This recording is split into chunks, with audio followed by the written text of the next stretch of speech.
Bonjour tout le monde et bienvenue sur Alform.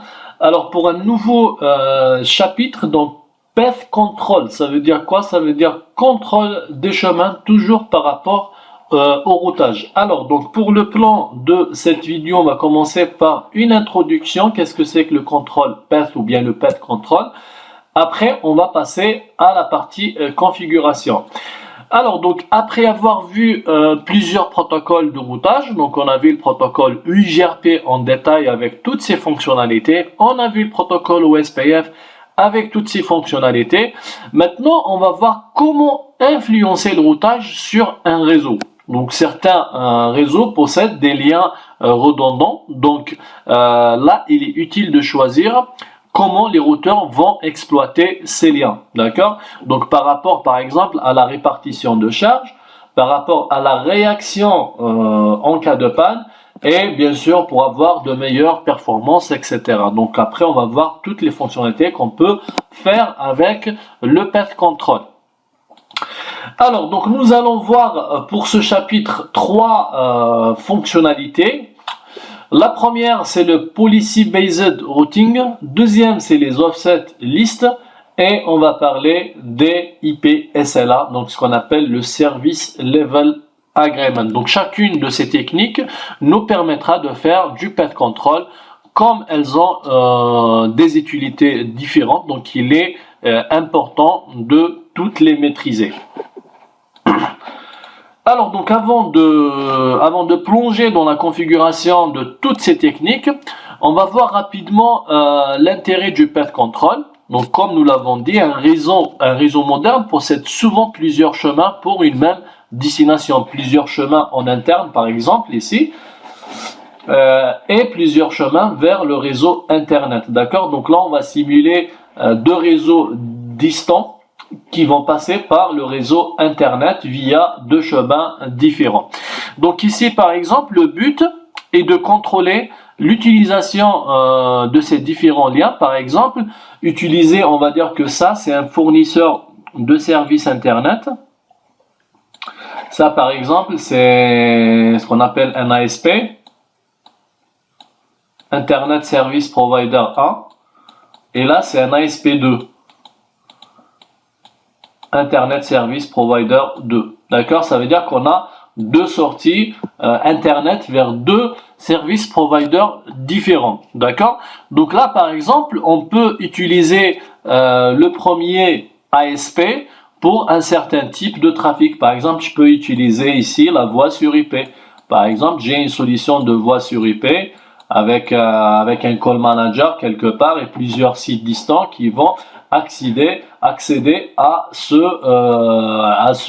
call manager. D'accord? On va dire par exemple on a un serveur call manager ici, un CM.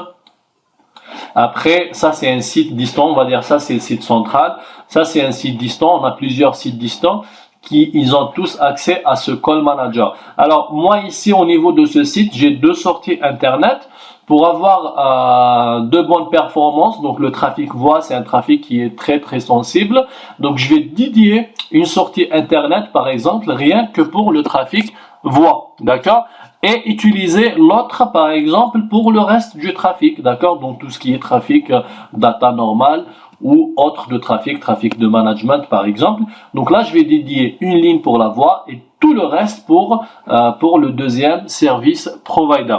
Ou bien on peut par exemple garder un service de provider comme secours. Par exemple, j'envoie tout le trafic à travers ce premier service provider et j'utilise le deuxième comme backup. Ça veut dire que si j'ai un problème ici, tout le trafic il va basculer sur le deuxième. D'accord? On peut aussi par exemple influencer le protocole de routage, par exemple le RIP ici. Donc là on a le protocole RIP.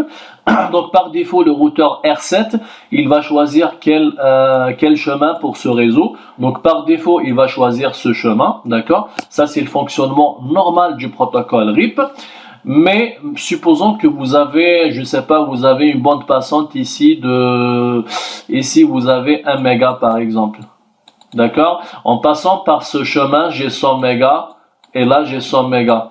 Donc par défaut, le protocole RIP, il va choisir ce chemin. C'est le nombre de sauts le plus inférieur. Donc là, je passe directement vers le réseau de destination via le routeur R9. Par contre, par ce chemin, donc je passe par le R8, ensuite le R9. Donc le RIP, automatiquement, il va choisir ce chemin. Alors que ce deuxième chemin, il est plus intéressant du fait qu'on a plus de bandes passantes. Donc avec un outil, il s'appelle les offset list, qu'on va voir après en dernier chapitre. En fin de chapitre, on va voir que on peut forcer le routeur R7 à utiliser ce chemin, même si le RIP est toujours configuré. D'accord? Donc ça fait partie toujours des fonctionnalités du PET control. Alors, donc, encore une fois, le PET control, ça nous permet de corriger toutes ces solutions, d'accord? Ça veut dire qu'on a du routage qui est opérationnel. Après, nous, on va forcer les protocoles de routage à changer de comportement avec les trois outils qu'on vient de citer, donc les PBR, ce qu'on appelle les Policy Based Routing, les Offset List et les SLA. Alors maintenant, comme configuration pour le lab, donc on va préparer le lab pour voir toutes ces fonctionnalités. Alors donc on va simuler un réseau internet avec deux ASP et deux sites distants. Donc là on peut configurer le protocole UIGRP ici au niveau du premier site, ça veut dire entre le routeur R3, R1, R2, R3 avec ces deux interfaces LoBa qui vont simuler des réseaux LAN. Donc UIGRP entre les trois routeurs, le protocole RIP ici entre le routeur R7, R8 et R9. Après ici on peut configurer des routes par ici par exemple je peux configurer une route par défaut à partir de R1 directement vers R3 et pareil ici au niveau de R2 vers R3, donc on le voit ici. À partir de R1, je peux configurer une route par défaut directement vers le routeur R3 et à partir de R2, je peux configurer une route par défaut vers le routeur R3. Donc on a deux sorties vers Internet, c'est des routes par défaut. D'accord? Au niveau du routeur R3, on peut configurer des routes statiques. Donc disons que pour joindre tout ce qui est 172.17, je peux passer par exemple par le routeur R4, d'accord? Donc là c'est une route statique, ça veut dire que par défaut tout le trafic de ce réseau vers ce réseau, il va passer par le routeur R4. Et pareil donc au niveau du routeur R4, là par contre je vais configurer deux routes statiques puisque je peux y avoir deux réseaux de destination. Donc si ça va dans ce sens, ça va être le réseau 172.17.0.0. Donc une route statique qui dit que pour aller au réseau, tout ce qui commence par 172.17, puisque là, tous les réseaux commencent par 172.17. Donc tout ce qui va vers ce réseau, il va vers le routeur R6. Et tout ce qui va vers le réseau 172.16.0.0, donc il doit y aller vers le routeur R3. Donc on le voit ici au niveau de la configuration du routeur R4, donc les deux routes statiques, donc qui pointent sur l'interface sériale. Donc celle qui va vers le routeur R3 et ça c'est l'interface qui va vers le routeur R6. D'accord? Donc ça c'est la configuration au niveau du routeur R4 et pareil c'est la même chose au niveau du routeur R5. Donc on peut déclarer deux routes statiques. Donc tout ce qui va vers ce réseau, il doit passer à travers cette interface S13 et tout ce qui va vers ce réseau 172.17, il doit passer par l'interface serial 1/1. Alors ensuite, configuration au niveau du routeur R6.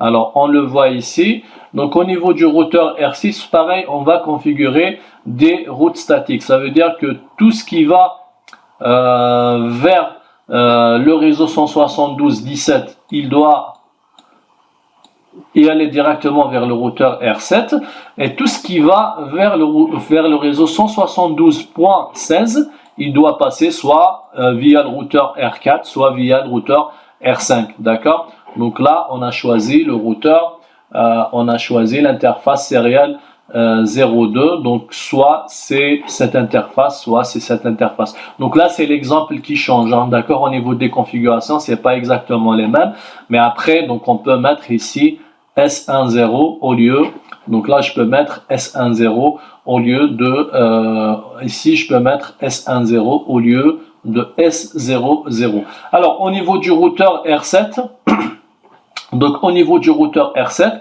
donc là j'ai un seul chemin vers Internet. Donc là je vais mettre une route par défaut directement vers le routeur R6. Donc là c'est la sortie vers Internet. Au niveau,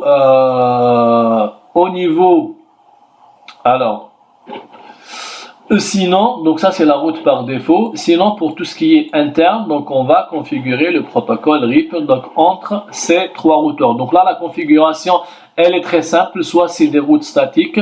Donc là, dans ce nuage, soit c'est des routes statiques, soit c'est des routes par défaut. Donc si c'est une sortie vers Internet, c'est une route par défaut, comme on a vu ici au niveau du routeur R7, au niveau du routeur R1 et au niveau du routeur R2. Soit c'est des routes statiques au niveau du nuage Internet. Donc tout ça, c'est des choses qu'on a déjà vues, qu'on a bien compris. Alors donc tout ça, c'est une préparation de lab pour voir ces trois fonctionnalités. Voilà, donc à ce stade, le réseau possède une configuration basique, donc UIGRP, RIP, des routes statiques, des routes par défaut. Nous allons, comme première étape, utiliser cette fonctionnalité, donc les Policy Based Routing.